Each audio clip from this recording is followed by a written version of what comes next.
अरे आ गई तू पैसा ले लू हम।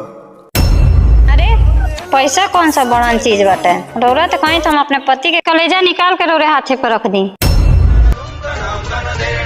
आवे दे ओकरा के धक्का मार के घर से खदे रह।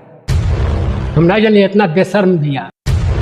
बाबूजी जनो कली भी ना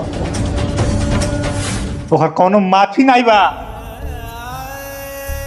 हम तो का शकल तक देखल नहीं चाहत। बाबूजी भगवान कोनो भी मर्द के बदसूरत लेकिन देते लेकिन बच्चलन मत दे। बाबूजी हमके माफ कर दी, हमसे बहुत बड़ा गलती हो गई। माफी ते माफी के लायक नहीं बनी। जौन तू कैले बोलू ओकर कोनो माफी नहीं बा। हमके एक बार माफ कर दी जा, फिर से दोबारा ऐसा गलती ना हुई। जब एक बार ते धोखा दे दिए बनी तो दोबारा भरोसा तोरे पर कैसे हुई।